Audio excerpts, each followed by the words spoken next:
All right. Um, so there's a couple of things that I think that both teams could have done that would have made my job a little bit easier, and then also be able to make it so that way it's less sort of in the judge's hand in terms of going voting which way.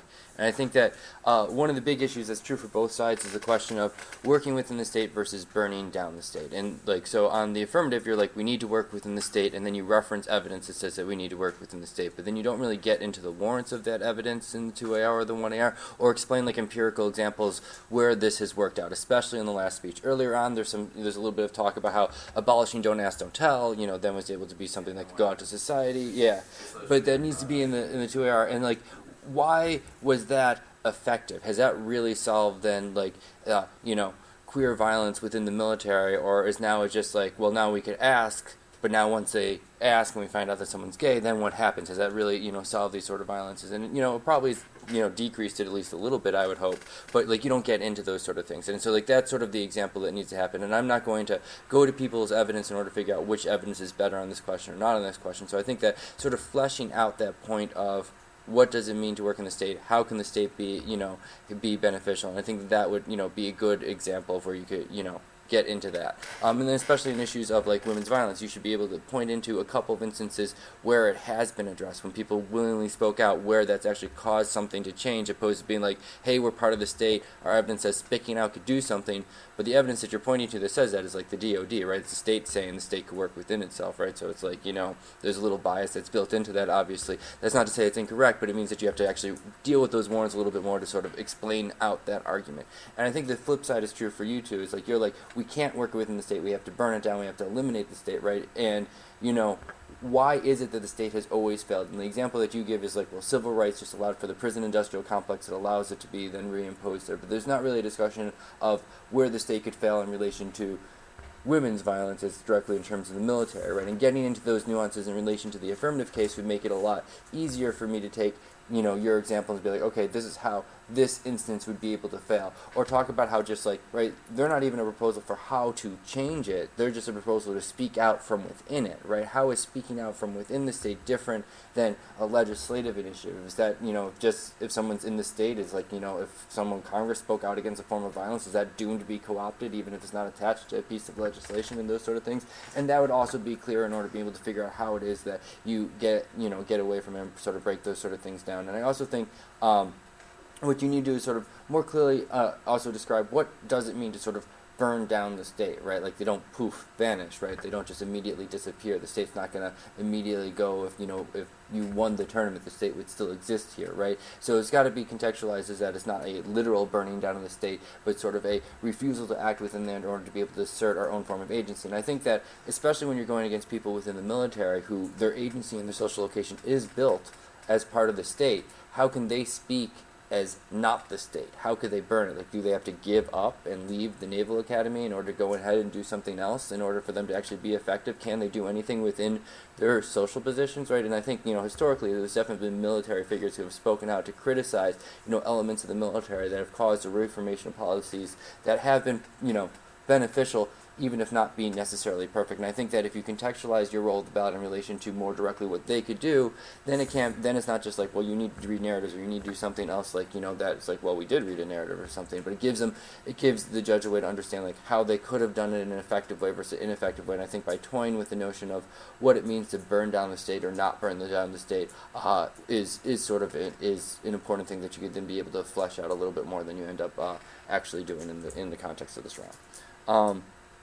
I also think that, in general, like, the arguments about, like, they don't address what we're saying in Spanish, you're homogeneizing our identity by just assuming that, we can't access this because of what, neither of those arguments really get anywhere for me, because I don't know why they aren't necessarily addressing what you're saying in Spanish. Like, you should, the closer you get to doing it, it's like, we did talk about sexual violence and in Spanish, and they just said we didn't talk about it.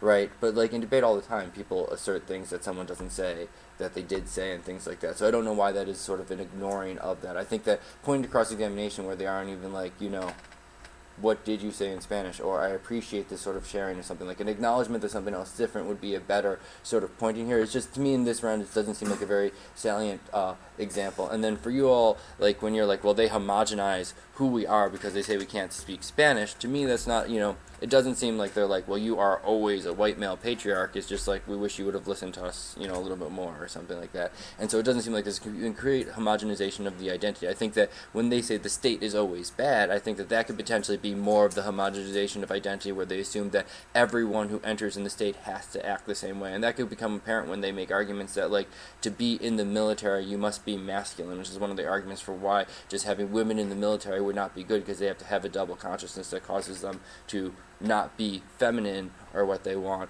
And you can also point to that as how they're homogenizing women must be feminine. There aren't masculine females that exist out there, right? And so when you're going for queer arguments, how queerness can exist, and you're like, women have to have a double consciousness to be in the military to be masculine, right? That assumes that there's a stable woman that they have to give up that identity to become like that. I tried to articulate the argument as, like, they must roleplay as masculine regardless of what they are, is what I thought I said.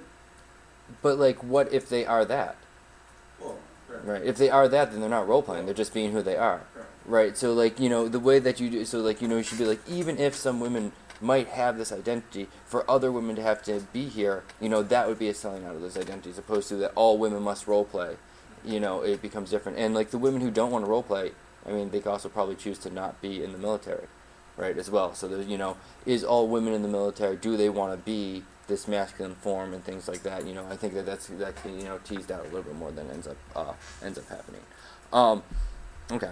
So all those things being said, I end up voting negative. Not to say you should not speak out about these things, but that the way that you speak out is not necessarily the most productive way, because of the example that they give throughout each of the speeches I see unresponded to is that what about the violence that happens to the queer males? And every time you address the question of how we don't homogenize, like, we speak for all women. We include women of color, we include lesbians, but one of the things that they continuously point out is that you don't talk about the sexual violence that's happening to men within the military who don't exist as the men that are supposed to be there. So that's a form of silencing that then takes place, that then they connect back to your Peters and Evans talks about, like, we can't silence these things, we have to bring it to the forefront in order to speak it out. So I think that what ends up happening for me is that I think that you're ahead on we need to work within the system, but the way in which you work within the system reimposes other forms of violence that then become further invisible.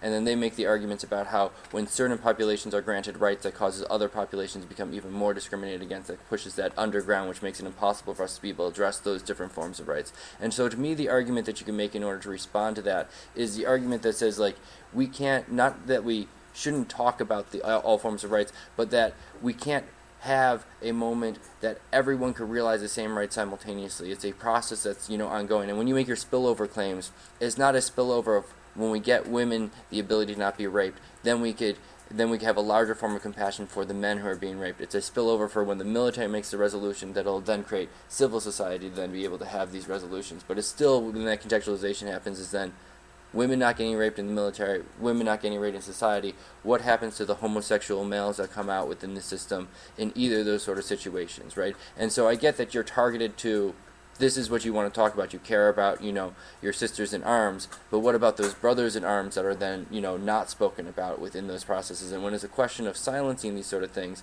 then what do I do with that that silence over that question when it's not, explained to be like, yeah, we get that's happening, but we can't address everything simultaneously, right? And the same thing that probably happened in the animals are important debate is like, we get, sure, we shouldn't oppress animals, but we can't take on every campaign at once, and this is a crucial starting point in order to be able to do that. And there's a bunch of evidence within feminist literature bases that talk about the best way to be able to get solving things like queer violence is being able to start from the position of womanhood and addressing things like getting heterosexual males on board with these sort of campaigns to fight sexism could then be able to then fight things like heteronormativity and things like that as well. And I think that, to me, that's the argument that I see unresponded to that becomes something that I could vote on that's consistently throughout the individual speeches. And I think that in terms of, like, the role of the ballot, right, if the role of the ballot is to be able to address structural violence within the round, right, if I grant you that role... Who best? Right, who best addresses structural violence in the context of the round, right? And then the way in which, like, so for their role of the ballot is that we should burn down the state, right? If I grant you that, if you win that role of the ballot, right? That does not necessarily mean that they didn't do other things in the round that could also address forms like structural violence. So if they're taking into account the structural violence that happens to women, women of color, and then also talking about the queer violence that then takes place, and you've got these other things, then there's one that you're then missing on within that category. So that becomes a performative way in order to say that your engagement with structural violence was incomplete, that allows for other forms of structural violence to continue to be made further invisible. And so that's the reason for why that your question of addressing structural violence gets to a point, but then reaffirms other forms of structural violence within that. And I think we better solve for structural violence than they do. Well- I guess this is my question: is do you grant us solvency on kind of the perm arguments we're making? in terms of like the permutation, in terms of like you could burn down the state simultaneously, right? Like to me, 'Cause I then think if we can do both and win the perm solvency check back for instances of queer violence. Which If they the- never even teased out. They mentioned that this could happen, but I mean, we have whole narratives and a whole case about women violence. I mean, I'm sure like outweighs. I mean, I think we better solve. right, but even what you just said right there, we have narratives on women's violence that then outweighs queer violence. I mean, but our Pearson evidence I think- says yeah, I any think- attempt to silence Well, I don't women's think it's voices, that. I think it's specifically that women's the way voices. that I think we need to characterize it more, and I don't know if he does feel it, we're doing this is like, that this is like, it's a very large issue that we think can be, that we can best solve, like you're saying, that can lead to other, I think, yeah, but I think what my question is, if you grant us per solvency, like, that we don't need to necessarily burn down the state, and that the discussion within the round, like this discussion of. Right. I see the question of burning down the state as separate than the question of what I end up voting on. Like the burn down the state question is separate from do we need to work within or without, versus a situation of how prioritizing women's violence makes other forms of structural violence further invisible that then reinstantiates that form of structural violence. Right. So I see that as separate issues that exist there. Right, and so there's an importance to then talk about the queer violence that happens as well as talking about women's forms of violence, right? So the permutation articulation that I think that would be helpful is the way that I was talking about the spillover earlier. If you talk about the way that winning campaigns for women's rights will be able to create campaigns for queer rights, for homosexual rights, and things along those lines within the military, then I think that then that becomes an example of how what you could then solve these other structural violence as opposed to solidifying some forms of structural violence while prioritizing the rights of others, right? So you advance the rights of women at the cost of the rights of the homosexual male and the queers that exist within there, which then, you might deal with the lesbian women, but not necessarily the gay men or the transsexual or things along those lines, right? And then I don't know what to do with those sort of situations, and I think that the right to extent when you're like, this is the most important issue, then sort of makes these other things lesser important and then makes those sort of things then continually invisible. And I think that you could talk about the way that making some things visible is a way to then eventually get these other issues to become visible as well.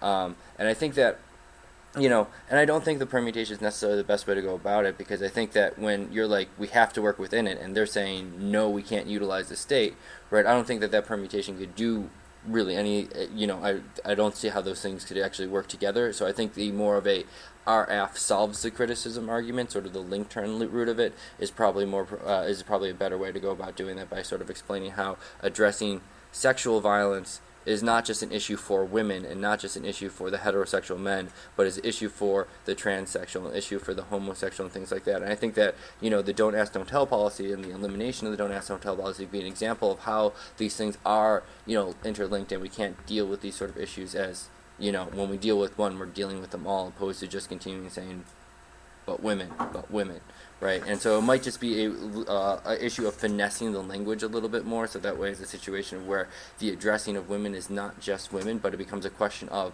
sexual violence, period, which implicates a lot of individuals that exist within there, right? What about just the heterosexual effeminate male? What's their experience within the military and things like that, right? And those are the types of things. And that's not to say you have to talk about all of them, but when that's one of the presses that they're making consistently, I think that there has to be sort of an attentiveness to how what was done in the 1AC that was definitely a focus on sexual violence towards women. Why is that progressive for these other forms of campaigns, which is a reason why I think that you end up falling short of being able to solve sexual violence. So what I'd want you to do is, when going back to talk about sexual violence in its entirety, opposed to just as women, because when you talk about it as women, if that gets addressed and then you solve rape for women within, the Navy, then there's an assumption that sexual violence has been solved. opposed to understanding how it's been just solidified in other instances to say that this is the only one that's It's gonna valorized. change in other instances.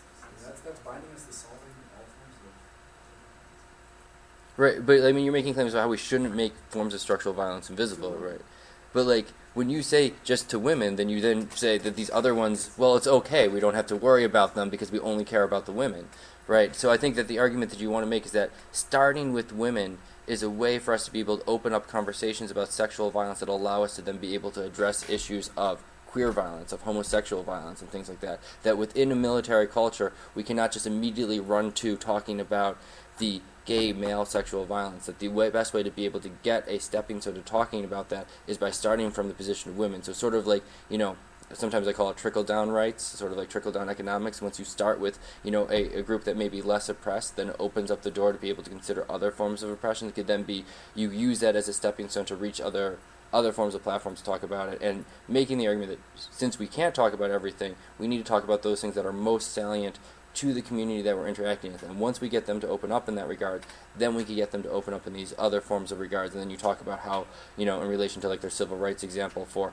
why that doesn't mean we're inherently always going to get co-opted within the system, but it's got to be a step-by-step process, right? When the reformism good, not just working within the state, but a reformist sort of campaign working within the state. Because I'm sure once transsexual and homosexual violence has been solved, there's probably a bunch of other identities that haven't been solved as well that we haven't even begun to think about. But the only reason why we're even talking about transsexual or queer violence is because there was gendered violence movements that came to the forefront, and that other theorists then began to problematize these other forms of identities, right? And so that way there is sort of empirical examples that show how starting from the position of women and gendered violence can then be able to spill over in a way that's not just from the military to civil society. So I think that you're right that it's like, the press, and what I end up voting on is like, well, you didn't talk about this, which creates silence. It's like, well, how can we talk about everything, right? But it's more, right. And so I'm saying, I think you pick an issue, but now you need to show why this issue. And then you show how that issue can then solve for other instances of sexual violence. So we're Right. talking about queer violence here, but what if somebody runs, you're not talking about war violence, but you're not talking about racism, but you're not. Right. But then you need to say that this talking point could then be able to get us to access these other talking points. Right, so it's not that you have to talk about everything in that 1AC, but then show how that 1AC gives you access to talking about these other things later on. Like, once we can solve gendered violence, the way that gendered violence is linked up with racial violence means that it's a perfect way for us to explore the intersections between these two things. Right, so your talking point is a good one, not because it's more important than racism, but because it gives us access to talking about racism. It's not because it's more important than queer violence, but it gives us access to talking about these things, right? Which means that you don't have to have it in the 1AC, but having it as then a stepping stone. And there's a lot of people who write about feminism, right, the root cause arguments that people generally make. Read the evidence that explains how when we address feminism, we're addressing racism, queerness, and like anthropocentrism, and that evidence exists out there. And so then it's like that talking point is not more important, but gets at the root of how these other forms of oppression operate. And so that way it's not just sort of it's not then a single issue campaign, which is how it ends up sort of looking at the end of the debate in a lot of the way that you're like, but we say women, it seems like, well, then what about all these other things? Like, well, we're not talking about that, right? Your better answer is, we are talking about that. You just didn't hear the way that these intersections operate, right? The narrative that you read, I mean, based upon the name, I don't think it's just a white woman, right? It's talking, which means that you're already talking about an intersection of identities in relation to how it's being carried out. So it already exists there. And so teasing those sort of things out then gets at how you are talking about these other things, even though your 1AC is focused on women. I think that little shift would be able to get you past all of these sort of, you forgot animals, you forgot this, you forgot that, right? This is key to that, opposed to this is more important than that, right? Because that's what gets you past sort of the silencing claims that you're doing. And then for you all, I think that when you're making these when you're making those sort of arguments, right? When when that form of exclusion happens, I think that it'll also help you if you also explain that once queer violence or homosexual violence is reinstituted within the military and things like that, then also explain that means that how we would never be able to solve traditional female violence as well. About like, if we can't solve these interlinked, right, because oppressions are interlinked, if we can't address them simultaneously, they're all going to continue to happen. If we don't solve sexism, we can't solve racism. If we can't solve racism, we can't solve queerness, right? And so we need to address it from that. So, creating that relation, because that way it's not like I essentially vote for they ignore queer violence, which allows for structural violence to continue to interact, right? And so therefore they can't solve the structural violence type situation. But it doesn't get to necessarily turning the case in terms of being like that means that they can't solve traditional gendered violence in the way that they're talking about as well. And I think that that's the way that you could implicate it out, so that way it's not just like a sort of like outweigh type question.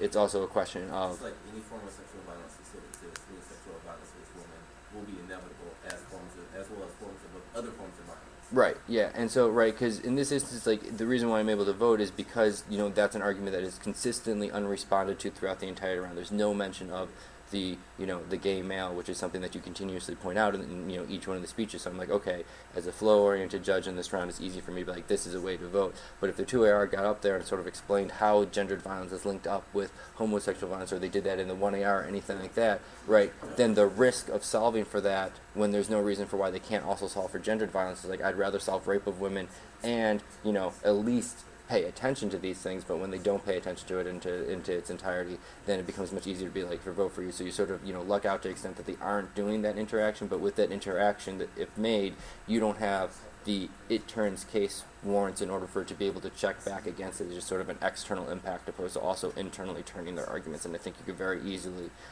make that analysis simultaneously. And I definitely think that if it came to state good, state bad, I think that they're ahead on state good, right? Because you're not as good about like burn down the state, right? The state has never done anything beneficial. I need examples like that are germane to what we're talking about, not Yeah. just generic.